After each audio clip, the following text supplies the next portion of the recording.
Hi everyone, it's Shar, and welcome back to another build video.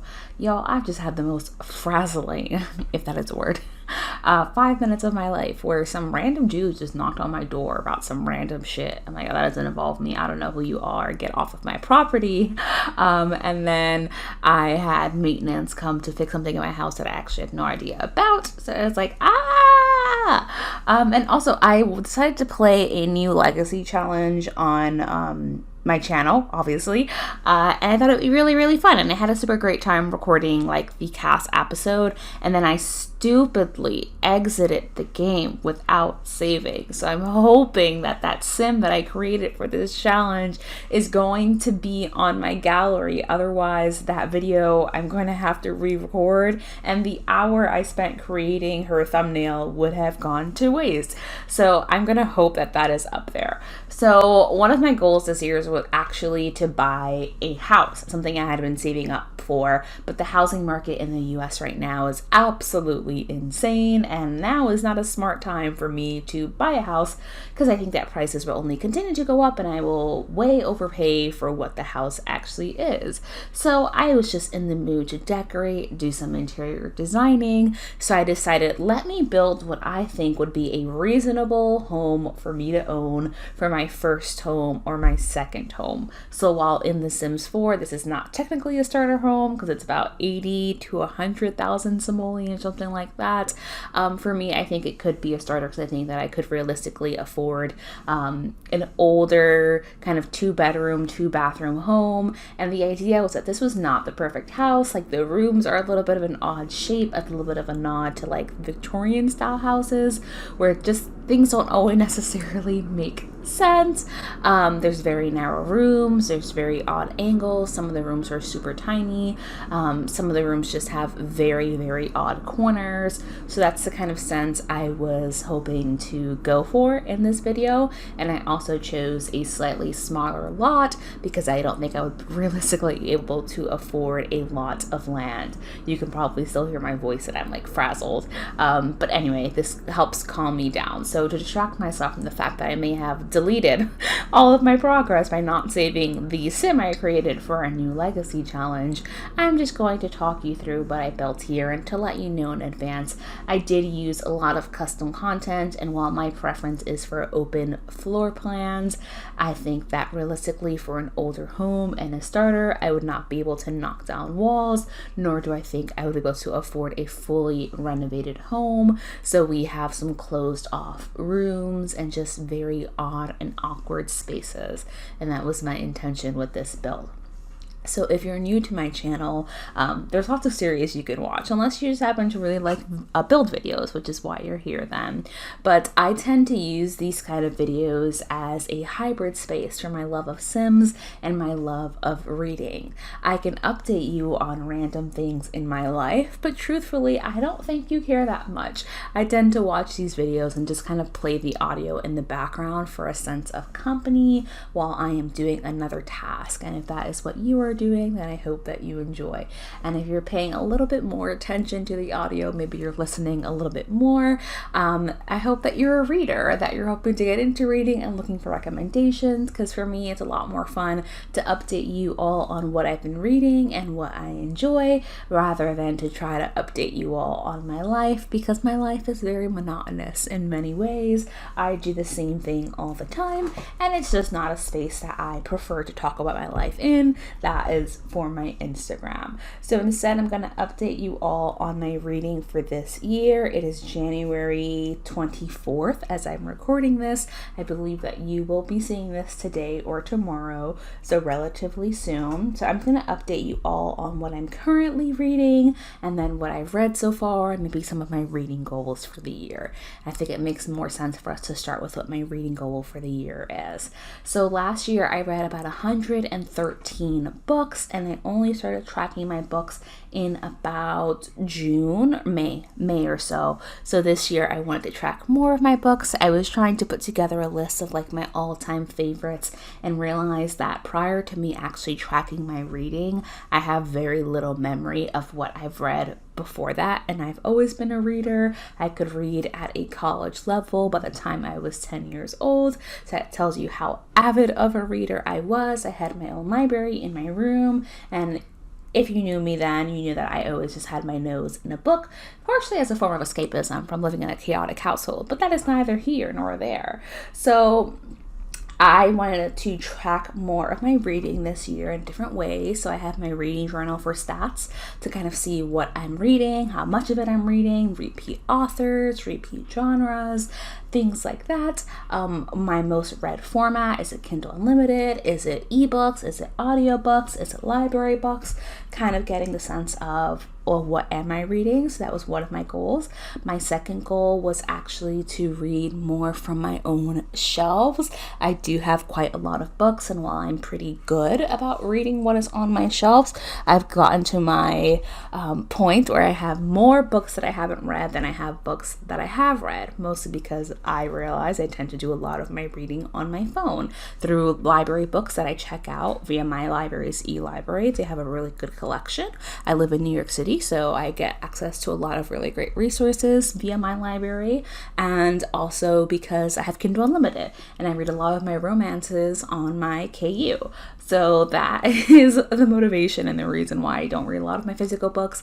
But this year I really want to focus on at least having a couple of TBR books in the month that are from my own shelves. So that is my reading goal. And then also I just want to read different formats. So really diversify what I'm reading, not only in terms of genre and authors, but also in terms of the format. So things like I want to read more graphic novels. I want to listen to more audiobooks. I want to try to read a little bit more physical books because, like I mentioned, most of my books tend to be ebooks. So those are some of my goals for 2022. Now, as to what I'm currently reading, this is my favorite room in the house, by the way. Like, this would be my master bedroom, and it is completely like my style and my aesthetic. But as of what I'm reading right now, if y'all know me, you know that I am a chaotic reader. I am a mood reader, and my mood switches very, very easily.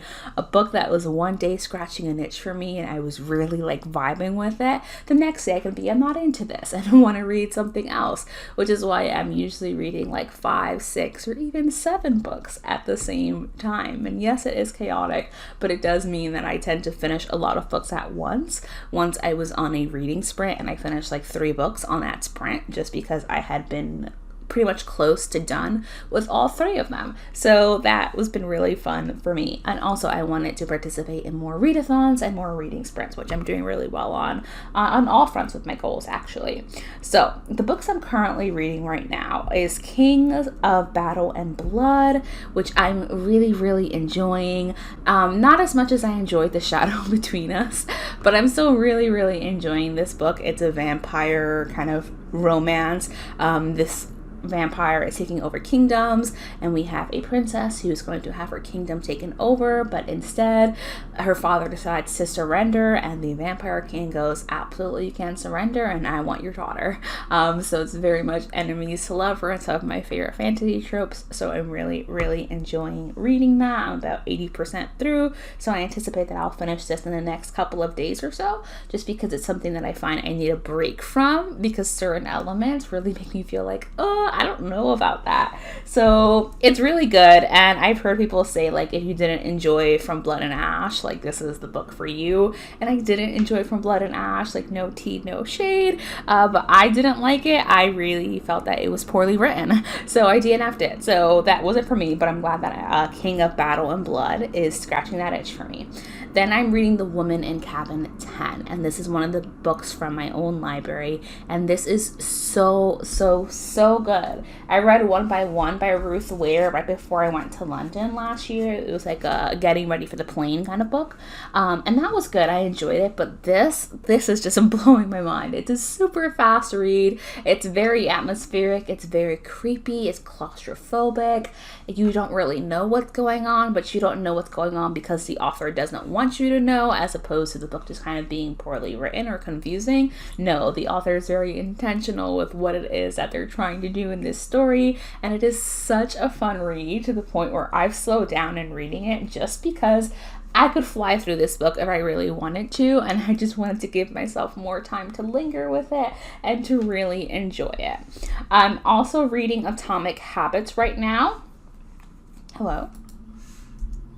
Okay, sorry, my computer just randomly fell asleep even though I was talking. So I'm also reading Atomic Habits right now, and that is an audiobook I'm listening to on Audible, and I'm really, really enjoying it. There are some concrete tips and tricks for building healthier habits. I didn't even tell you what the woman in cabin 10 is about. I think that it would be better if you just went into this book not knowing much, but it's a woman goes on a cruise and there's a woman in cabin 10 and there's a lot of mystery going on, okay? That's all I'm going to tell you, because you've got to go in, eyes closed, just jump right into it. Okay, Atomic Habits is about building habits that actually stick and last. Why do we start things and then give them up? And it is a really enjoyable read and a great audiobook. I definitely highly recommend it in audio, and it's something that I listen to in the morning or when I'm doing other tasks. I just want to feel a little bit more productive and feel like I'm learning something. It's the book that I go to. And you all know I've read so much Darcy Coates last year. I think I read 6 or 7 Darcy Coates. I absolutely love their horror novels. They're just so good. And the current Darcy Coates that I'm reading is The House Next Door, which is about a woman. There is a house next door that is notoriously haunted. She saw the family that lived there before flee in the middle of the night in a panic, and now her new neighbor has moved in and there's shit going down, and I'm really, really enjoying that. Again, that's one that I'm making myself slow down with.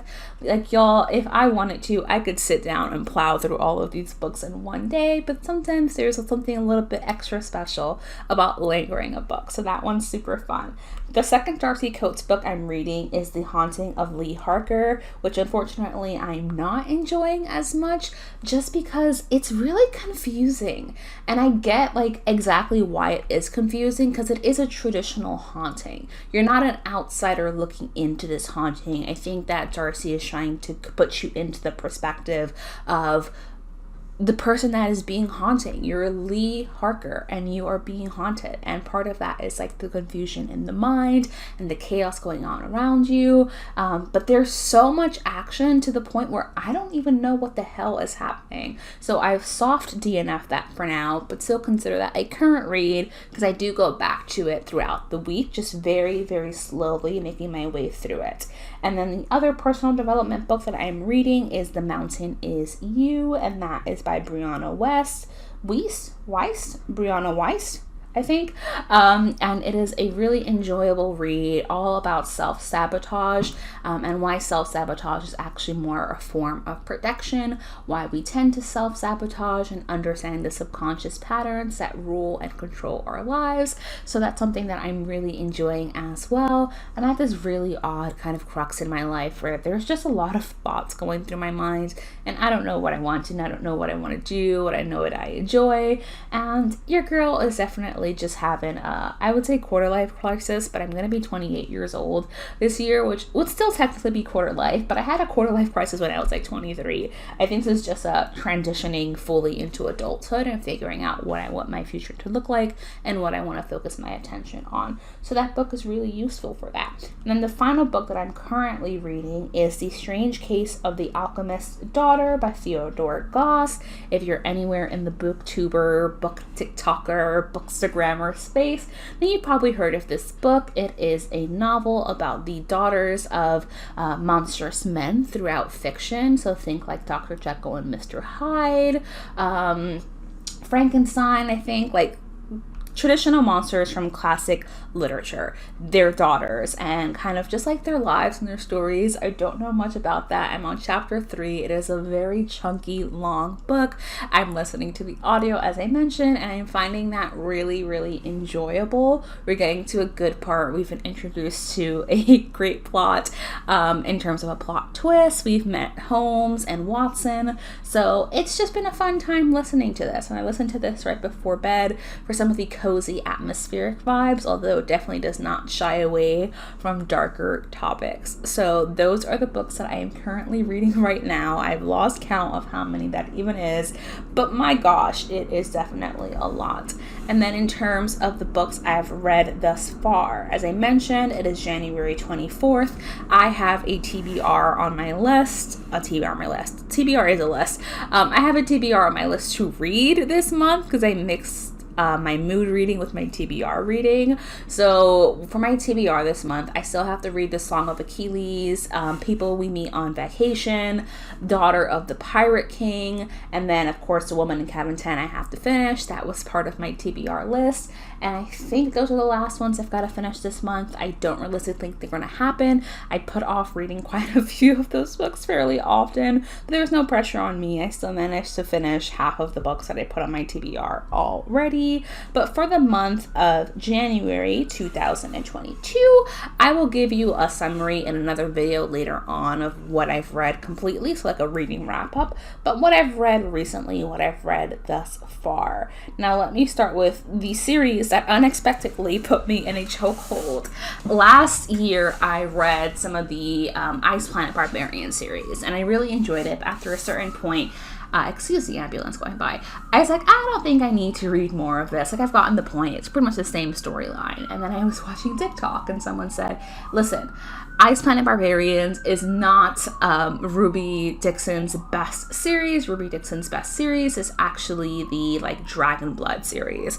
And I was like, Dragon Shapeshifters, best series, say no more. And I was caught off guard by how much I loved this series and what it does well, which I think Ice Planet Barbarian is sometimes lacking, is the development of plot throughout the series. Yes, through each book you learn about a different character and how they kind of develop their relationship, but also there's an overlying kind of overarching plot, I guess, going on throughout the series, and through each one you learn a little bit more about what's happening. Now this series is about the apocalypse. We are in the year 2023. This was written a while ago, so I think 2023 is next year. It's interesting, but we're in that year and the apocalypse has essentially happened because a huge rip opened up in the sky and a bunch of crazed dragons came through and pretty much destroyed the planet. They are kind of mindless in a way, in the sense that they've been taken over by this disease and are attacking just like anything that they can find.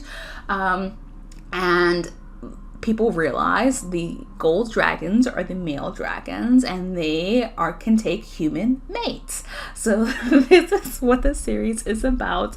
I've absolutely been loving it, and I want to tell you, it put me in a chokehold. I read 7 books in the series very happily. It was so good, and I would read them all in like a day or so, and these are pretty much full-length novels. I think the shortest one is about 270 something pages, but most tend to range in that 320 to 400 page range. Instead of summarizing every single one, I will tell you my favorite was Fire in His Blood, obviously because that's the introduction to the series, and it's just really interesting to read about and so fun. If you like smut and you want a fantasy where there's a dragon shapeshifter who's your mate, definitely go ahead and pick up that series. That was my favorite one. But then my ultimate favorite one in the entire series is definitely going to be Fire in Her Eyes. I'm not going to tell you too much, but most of these books are from the perspective of a female human and a male dragon, and this one is from the perspective of a male human and a female dragon, which is really interesting and just so fun. I don't want to give too much away, but in order for a female dragon to take a mate, the male must conquer her, and we're faced with this human man who now has to conquer a female dragon. It's really good, and what I will tell you is that there's a bit of a kind of bratty submissive and soft dom vibe, and if that's your thing, then pick this book up because it's going to be so much fun. We're coming to the end of the series, so I'm just going to wrap up. I read Redemptor, which was a sequel to Raybearer, and I really, really loved it. Keep in mind that I'm going to give you the full overview in my reading wrap up for January in a different video. I've read Tokyo Ghoul, which I've never read before, and let me tell you, it was so good. I felt like I was watching a TV show. I was like, I immediately need to own this entire series. I read Project Hail Mary, which was my absolute favorite of this month. That was also an audiobook, and I just could not put it down. I read it over the span of like 3 or so days, and it was my first book of the new year. But with that said, we've come to the end of the video. This is pretty much the completed house. I furnished it how I thought I would realistically furnish it, with lots of like mismatched pieces and just things I picked up from various places. And then that is pretty much it. So I really hope that you enjoyed this video. I hope that you enjoyed hearing about all of my reading updates and my 2022 reading goals. I don't actually think I would ever have a child, but I didn't figure what to do with that room. I thought if I would ever play it, or anyone did, you'd probably want a room for any potential future heirs. But this is the finished house, what I think I could realistically afford, minus the pool. I don't think I could afford a pool. But I hope that you enjoyed this video, and I'm going to see you next time. Bye, everyone.